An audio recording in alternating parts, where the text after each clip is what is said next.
പ്രവാസ ജീവിതത്തിൽ താൻ ഒന്നും സമ്പാദിച്ചിട്ടില്ല എന്ന് പറയുന്ന ചില ആൾക്കാരോട് ഒരു ചോദ്യം. ഒരു കപ്പ് ബസ്മതി അരിക്ക് 2 കപ്പ് വെള്ളം വെച്ച് ബിരിയാണി ഉണ്ടാക്കാൻ പഠിച്ചത് എവിടെ നിന്നാണ്? താൻ കഴിച്ചതും കുടിച്ചതുമായ പാത്രങ്ങൾ താൻ തന്നെ കഴുകി വെക്കണമെന്ന് പഠിച്ചത് എവിടെ നിന്നാണ്? ജീവിതത്തിൽ ഒരു കൃത്യനിഷ്ഠയും അലാറം വെച്ചുള്ള ഉറക്കവും ഉണരലും പഠിച്ചത് എവിടെ നിന്നാണ്? ശബ്ദമുണ്ടാക്കാതെ താൻ താമസിക്കുന്ന റൂമിന്റെ ഡോറ് തുറക്കാനും അടയ്ക്കാനും പഠിച്ചത് എവിടെ നിന്നാണ്? എത്ര കൂരിരുട്ടിലും ലൈറ്റ് ഇടാതെ റൂമിലുള്ളവർ ഉണരാതെ തന്റെ ബെഡിൽ പോയിട്ട് ഡ്രസ്സും മാറി വന്ന് മറ്റുള്ളവർക്ക് ശല്യമുണ്ടാക്കാതെ ആഹാരം എടുത്ത് കഴിക്കാൻ പഠിച്ചത് എവിടെ നിന്നാണ്?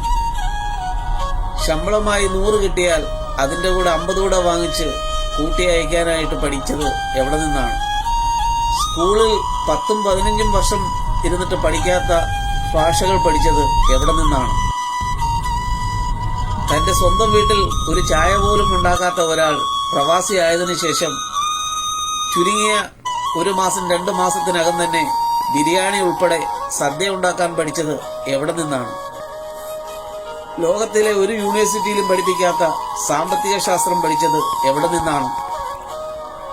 സവാളയും വെളുത്തുള്ളിയും ഇഞ്ചിയും മുളകും തക്കാളിയും ഒക്കെ വെട്ടിയിട്ട് എണ്ണയിൽ വഴറ്റി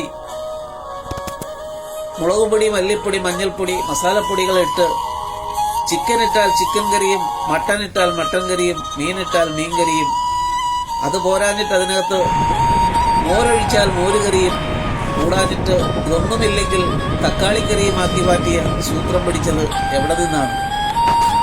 പ്രവാസം ഒരു കഥയാണ്. ആരെയും ഒന്നും അറിയിക്കാത്ത പ്രയാസത്തിന്റെ പ്രവാസമാണ്.